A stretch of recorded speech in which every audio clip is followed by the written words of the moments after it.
Shalom, anak-anak, selamat pagi.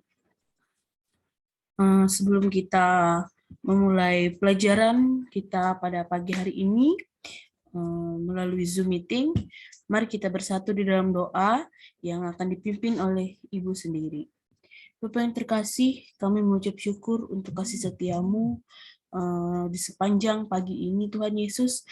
Sekarang Tuhan Yesus, kami ingin memulai kegiatan pembelajaran kami, kiranya Engkau memberkati pelajaran kami ini agar dapat berguna bagi masa depan kami, Tuhan Yesus. Tuhan Yesus, sekarang kami ingin memulainya, berkati dari awal pertengahan hingga berakhirnya pelajaran yang akan kami pelajari.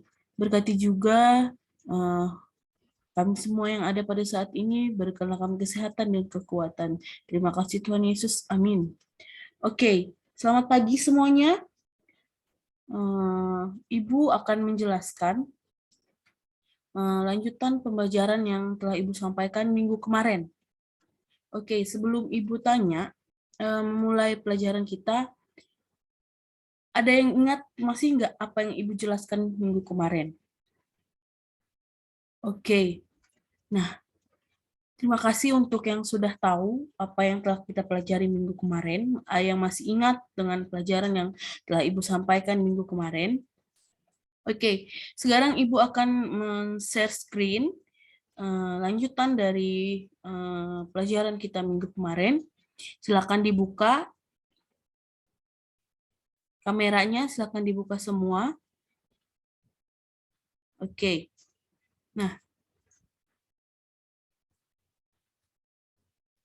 kelihatan?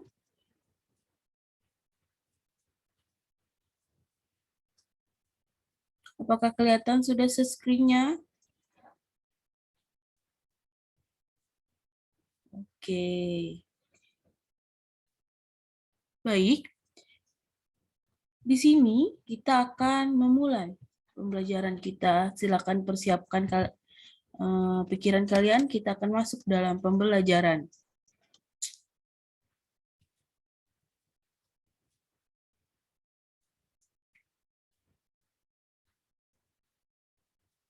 Kita masuk ke bab 8, karya Allah dalam kepelbagaian. Nah, ada beberapa bahan nas Alkitab yang diambil dari materi tersebut. Yang pertama, yaitu di 1 Petrus pasal 3 ayat yang ke-15. Yang kedua, di Galatia pasal 3 ayat yang ke-28. Ayat yang ke-28. Yang ketiga, Kejadian pasal 1 ayat 18. Dan yang keempat, Kejadian pasal 11 ayat 1 sampai 9. Silahkan kalian baca untuk materi kita pada pagi hari ini. Oke, lanjut. Di sini ada 5 indikator pencapaian kompetensi. Nah, yang pertama, menjelaskan karunia Allah melalui kebersamaan dengan orang lain tanpa kehilangan identitas.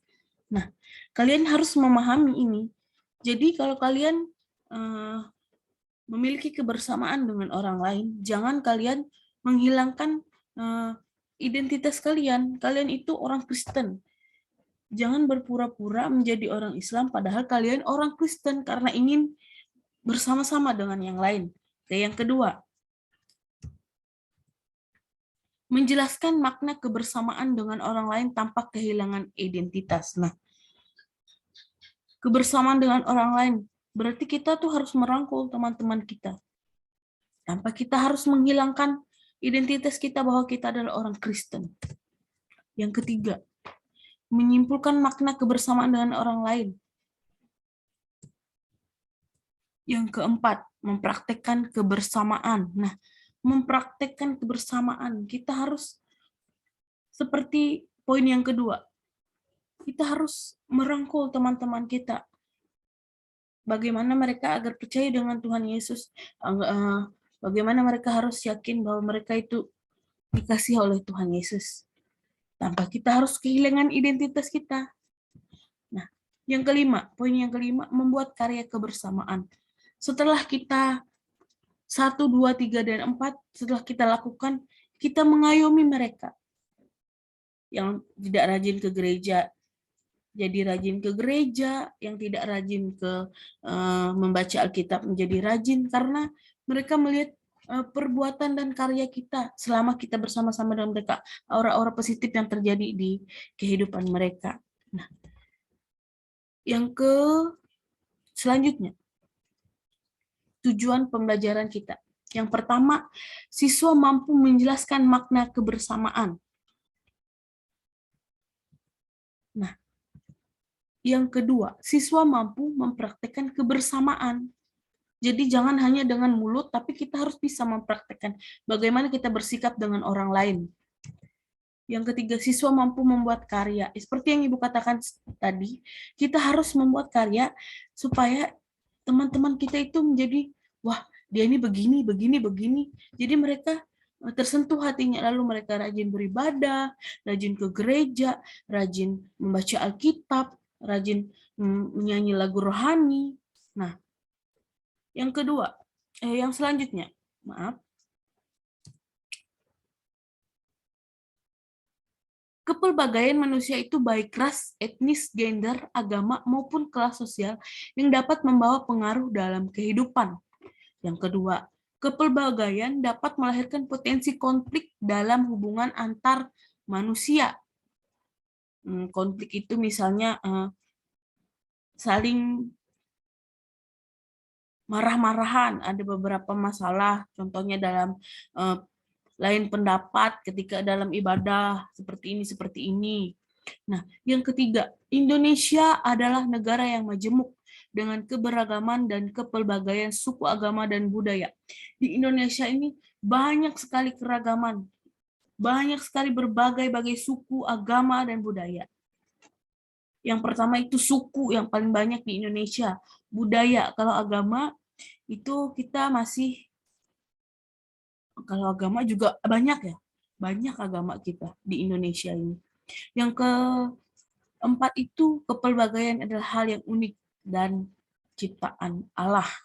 Oke, selanjutnya kita masuk dalam materi memahami kepelbagaian manusia menurut Alkitab. Nah, peristiwa di Babel itu tidak dapat dijadikan contoh. Bagaimana tidak dapat dijadikan contoh? Allah tidak dapat dijadikan contoh bahwa Allah tidak berkenan terhadap kepelbagaian. Jadi, peristiwa di Babel itu merupakan peringatan bagi manusia untuk tidak bersikap congkak dan hendak menyamakan diri dengan Allah Sang Pencipta. Nah, jadi peristiwa di Babel itu menceritakan tentang orang banyak yang bersikap angkuh, yang bersikap ingin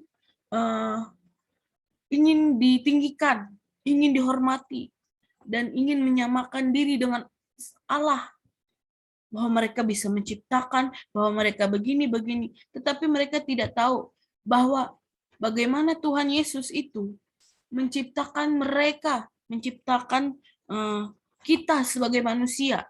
Lalu mereka semena-mena dengan Tuhan Yesus, apa yang diciptakan Tuhan Yesus, apa yang dikatakan oleh Tuhan Yesus itu mereka tidak percaya. Mereka tidak percaya. Yang mereka percaya mereka itu adalah orang yang benar, orang yang kuat, orang yang ingin selalu dihormati, sehingga mereka ingin menyamakan diri dengan Allah yang Sang Pencipta. Oke, selanjutnya. Nah, peristiwa Babel itu adalah sebuah peristiwa yang membuat Tuhan Yesus itu murka. Tindakan Allah yang dilakukan dalam peristiwa di Babel itu adalah mencegah manusia untuk membangun identitasnya terlepas dari kontrol Allah atau kehendaknya. Nah, jadi Tuhan Yesus itu memberi cobaan kepada mereka di Babel itu adalah untuk mencegah manusia, untuk mencegah kita agar tidak membuat identitas kita sendiri, sehingga Tuhan Yesus tidak bisa mengontrol diri kita. tidak bisa mengontrol kehendak kita. Sehingga apa yang dilakukan oleh Tuhan Yesus hanya angin lalu oleh kita. Jadi Tuhan Yesus memberikan cobaan, membuang mereka di peristiwa di Babel itu. Nah, campur tangan Tuhan dan penciptaan beragam. Bahasa benar-benar memaksa orang Babel untuk memenuhi perintah Allah dalam Kejadian 1 ayat 28 yang begini bunyinya, memenuhi bumi dan menaklukkannya, sesuatu yang tampak takut dilakukan oleh orang-orang pada waktu itu. Nah, kalian sebagai anak murid di sini, tahu nggak kenapa kita itu bisa hidup sampai sekarang? Bisa berdiri, bisa sekolah, bisa bagaimana, bisa main, bisa ini, bisa itu. Kalian tahu nggak?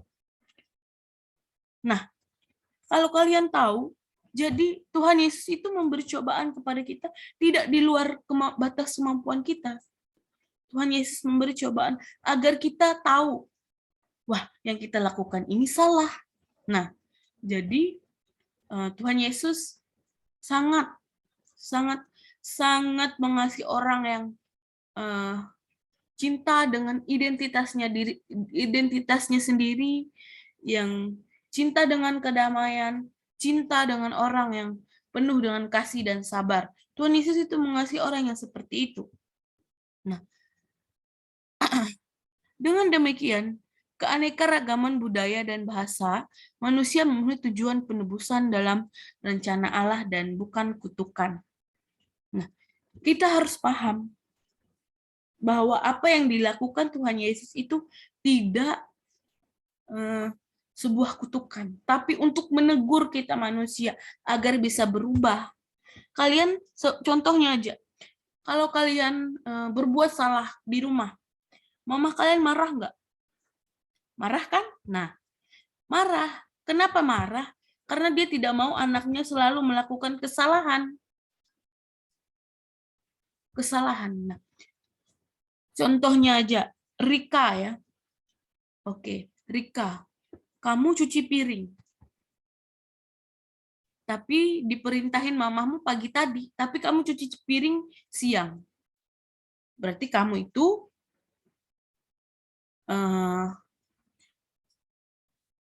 mengabaikan perintah mamamu. Jadi mamamu marah. Ini Rika, kenapa kamu baru cuci piring?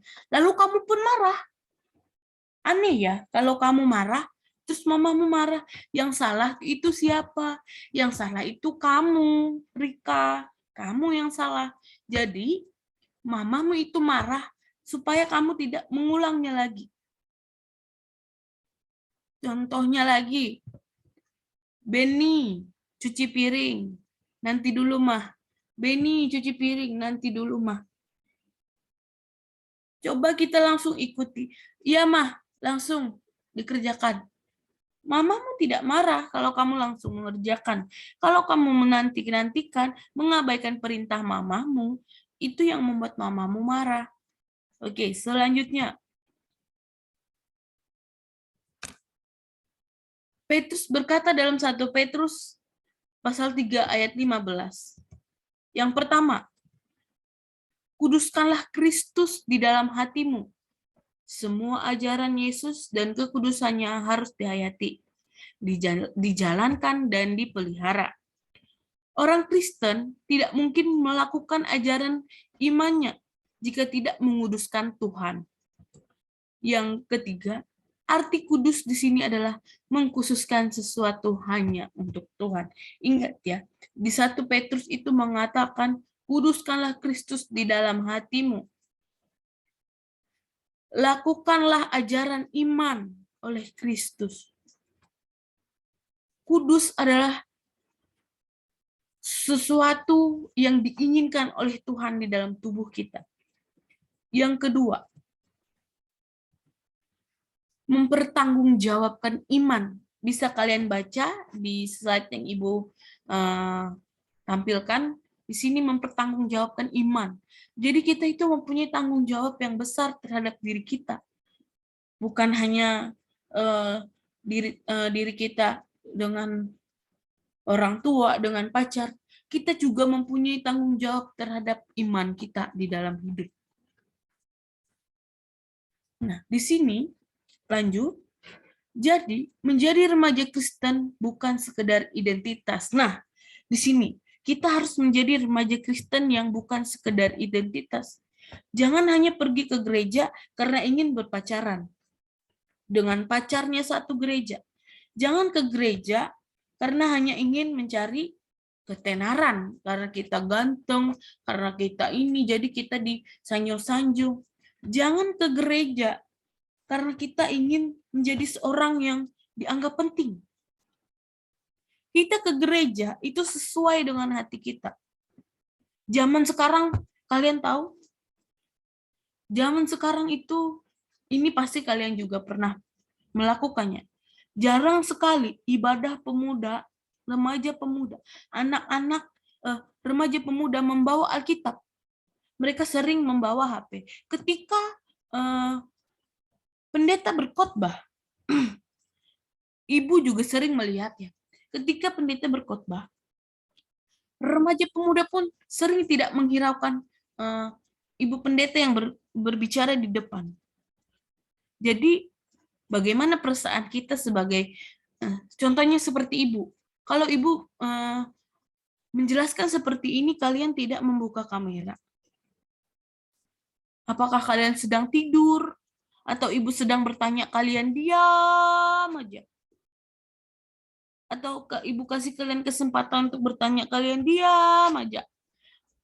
Nah, kita harus menghargai orang-orang yang memberikan kita pencerahan, agar kita itu tahu bagaimana cara kita menghargai, agar kita menjadi remaja Kristen yang bukan hanya sekedar identitas. Yang ketiga, dengan lemah lembut dan hormat serta hati yang murni. Nah, kita harus mempunyai hati yang murni. Jadi kita bisa melakukan semuanya itu dengan kasih, dengan kebahagiaan, dengan sukacita. Kita harus saling menghormati sesama kita. Nah, dan kita harus mempertahankan ciri khas sebagai remaja Kristen dengan cara yang beradab. Kita harus sopan terhadap orang yang lebih tua. Walaupun itu dia tua setahun, setengah hari, 1 hari, kita harus menghargai dia. Bukan hanya dengan orang yang lebih tua dengan kamu. Orang yang lebih muda dari kamu, orang yang sama umurnya dengan kamu, kita harus menghargainya. Bagaimana kita menghargai mereka, mereka pun menghargai kita. Itulah orang kita harus mempertahankan ciri khas sebagai remaja Kristen, bersikap sopan terhadap semua orang, tanpa kita harus memandang usia. Selanjutnya, nah, jadi salah satu dari cinta kasih kita adalah perbuatan kita, sikap kita yang lemah lembut, nggak suka marah-marah. Selanjutnya, remaja Kristen harus memiliki sikap yang mencerminkan kehidupan Kristiani yang sesungguhnya. Contohnya dalam bergaul, bisa kalian baca di sini. Ibu yakin pergaulan kalian di luar sana pasti cukup ekstrim ya. Kita ngomong ekstrim. Ekstrim menurut ibu itu contohnya merokok. Itu ibu sudah bilang ekstrim ya. Bagi usia remaja seperti kalian, merokok itu adalah sesuatu hal yang sangat tidak wajar, karena menurut ibu remaja seperti kalian sudah merokok itu sudah buruk. Nah, yang kedua, kita harus mempunyai tanggung jawab terhadap diri kita. Ketika orang lain mengajak kita untuk melakukan sesuatu hal yang buruk, contohnya dugem, minum-minum, mungkin kita harus menolaknya, menolak dengan lembut, tapi kita tidak membuat mereka sakit hati, tapi kita menolak dengan lembut. Jangan marah-marah, kita kasih tahu, aku tuh Nale, aku nih nggak bisa minum atau apa-apa. Bisa seperti itu. Teman kalian pasti akan mengerti kalian. Dan menjadi orang Kristen bukanlah sekedar sebuah identitas, melainkan tindakan yang dapat menunjukkan kekristenan. Selanjutnya, setelah ini ada evaluasi, jadi kalian pahami materi yang Ibu sampaikan, pahami penjelasan Ibu, nanti ada evaluasi yang akan Ibu kasih untuk kalian. Ibu tidak terlalu banyak bertanya karena kita mengejar waktu karena sebentar lagi Ibu ada kegiatan, jadi silahkan kalian pahami. Ibu akan kirim nanti ke grup WA kita, jadi kalian semua harus bisa mempelajari ini, memahami, nanti Ibu akan kasih evaluasi untuk kalian. Yang selanjutnya, karunia Allah dalam kepelbagaian. Kepelbagaian juga memperoleh tempat ketika pada hari Pentakosta. Para rasul dan orang percaya dimungkinkan berbicara dalam berbagai bahasa. Nah, di dalam surat Galatia pasal 3 ayat 28, tidak ada orang Yahudi atau orang Yunani, tidak ada hamba atau orang merdeka, laki-laki atau perempuan, karena kamu semua adalah satu di dalam Tuhan Yesus Kristus. Nah, jadi kita itu tidak pernah dibedakan oleh Tuhan Yesus. Mau dia gendut kek, mau dia kurus kek, mau dia kerempeng kek, kita tetap satu karena kita manusia, ciptaan Tuhan Yesus. Jadi stop kalian membeda-bedakan manusia. Tuhan Yesus saja yang menciptakan pun tidak pernah membedakan kita. Nggak apa-apa. Contohnya ibu ya, nggak apa-apa ibu gendut. Yang penting ibu sehat. Orang banyak menyukai ibu. Ibu tidak pernah melakukan kejahatan kepada orang lain. Yang penting kita yakin bahwa Tuhan Yesus Kristus selalu menyertai hidup kita. Tuhan Yesus itu orang yang paling pertama yang tidak pernah membedakan manusia, tidak pernah membedakan ciptaannya. Jadi kalian jangan pernah membedakan teman kalian. Karena dia Islam, kalian tidak mau berteman. Karena dia gendut, kalian tidak mau berteman. Karena dia tidak cantik, kalian tidak mau berteman. Jangan seperti itu. Kita sebagai manusia diciptakan untuk saling melengkapi, untuk saling menghargai. Tuhan saja tidak pernah membedakan kita. Nah, dengan demikian, seorang dari berbagai bangsa, budaya, warna kulit, adalah satu komunitas yang berada dalam jangkauan keselamatan yang dianugerahkan Allah melalui Yesus Kristus. Itulah karunia Allah dalam kepelbagaian. Nah, seperti yang Ibu katakan tadi, Tuhan Yesus tidak memandang kita dari fisik, tapi Tuhan Yesus percaya. Dan Tuhan Yesus yakin, dan Tuhan Yesus tidak pernah membedakan kita. Karena Tuhan Yesus yang menciptakan kita, Tuhan Yesus yang memberikan kita kasih karunia. Nah, menurut Alkitab, di 1 Petrus pasal 3 ayat 15 tadi, orang percaya harus mengenal firman-Nya dan bersaksi. Bisa dilihat semua. Ini ayat yang tadi, yang telah disampaikan Ibu, yang di pertama tadi. Nah, ini bisa dibaca. Oh, maaf.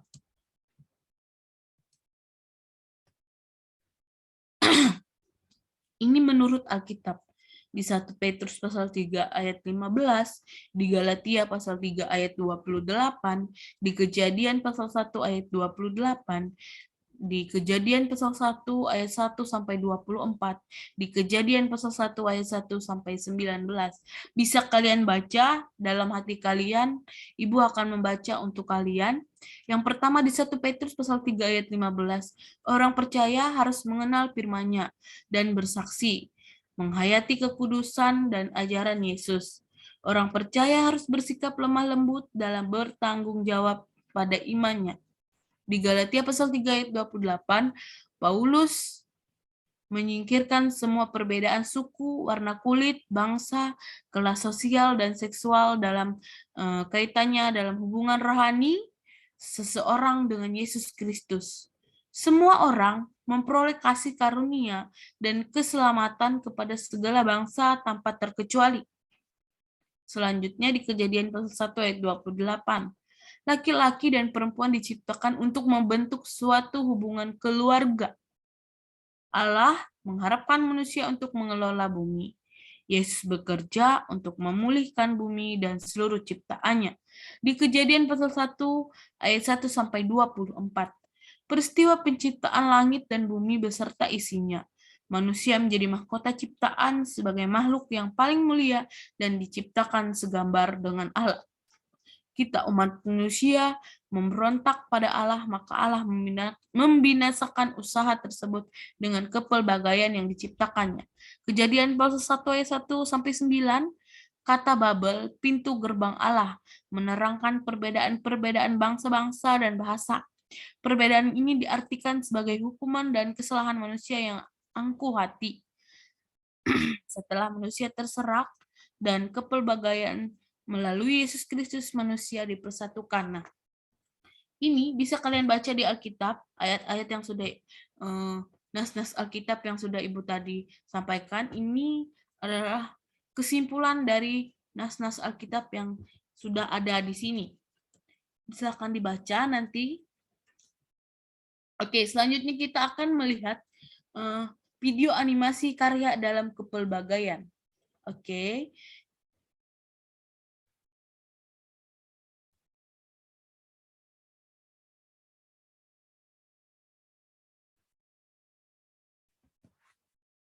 Silakan dilihat semuanya. Ini animasinya sebentar.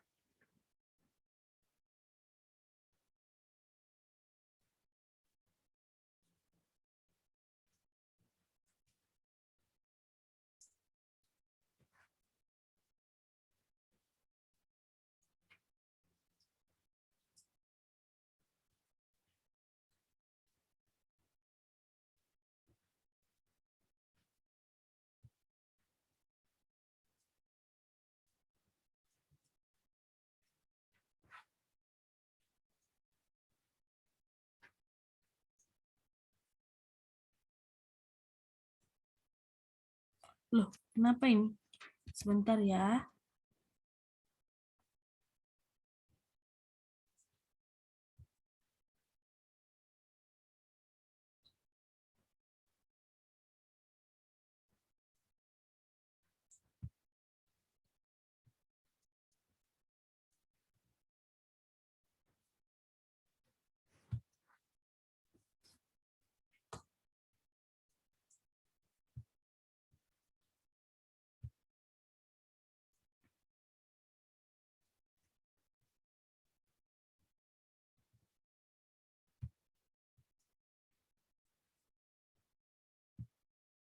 Di pagi hari, setelah jam olahraga selesai, di ruang kelas, terjadi pembicaraan serius antara dua siswa.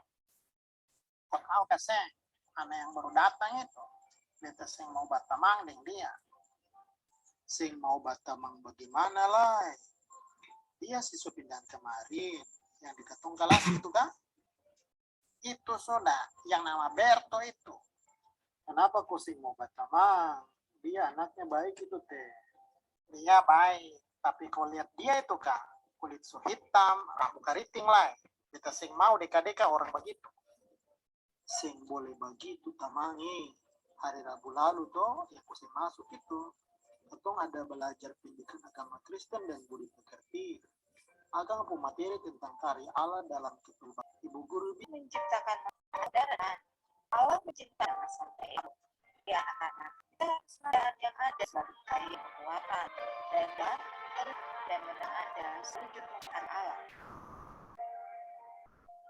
Itu materinya kawan.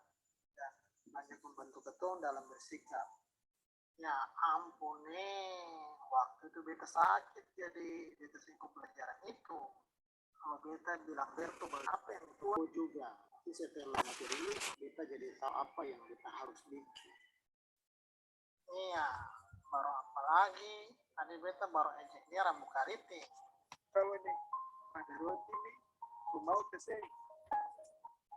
Beta sih mau. Oh nih, paksa akrab nih. Rambu kariti nih. Oke dong. Nah, sekarang beta mau buat satu sikap. Oke, begitu boleh. Ini baru beta sudah mulai. Ya, terima kasih kawan. Sudah kasih tahu beta dan sudah hadir.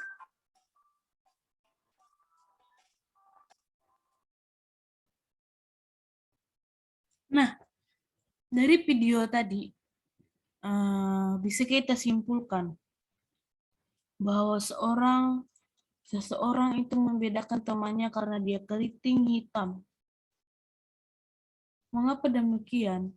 Mereka tidak yakin teman mereka itu karena mereka tidak sama dengan dia. Bahasa berbeda, fisik berbeda, rambut keriting, berkulit hitam. Tetapi ketika teman-teman kita yang tidak pernah membedakan orang lain, dia bisa menasihati kita. Jangan begitu. Seperti yang Tuhan katakan, kita diciptakan itu sama. Maupun itu putih, keriting, hitam, gendut. Tapi Tuhan melihat kita itu sama. Nah, jadi dia tergerak hatinya. Benar juga. Seperti yang Ibu jelaskan, Tuhan tidak memandang kita dengan fisik kita. Tapi Tuhan mencintai kita, mengasihi kita karena Dia yang menciptakan kita.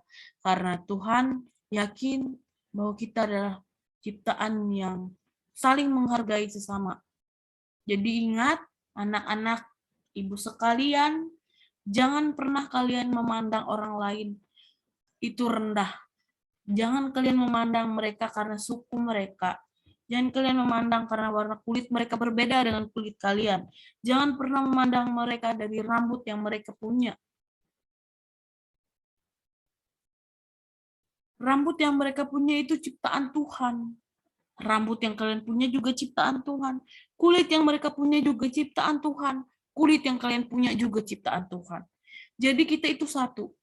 Tapi kita berbeda sifat, berbeda muka, berbeda postur badan, tinggi badan. Itu yang membuat kita berbeda. Tapi kita tetap satu. Manusia ciptaan Allah.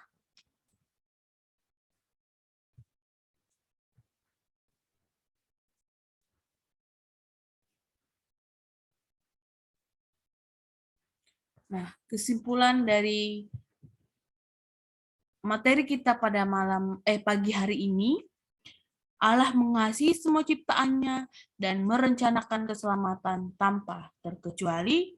Tiap orang percaya dipanggil untuk menanggapi kasih dan penyelamatan Allah dalam Kristus dengan membangun solidaritas dengan orang lain.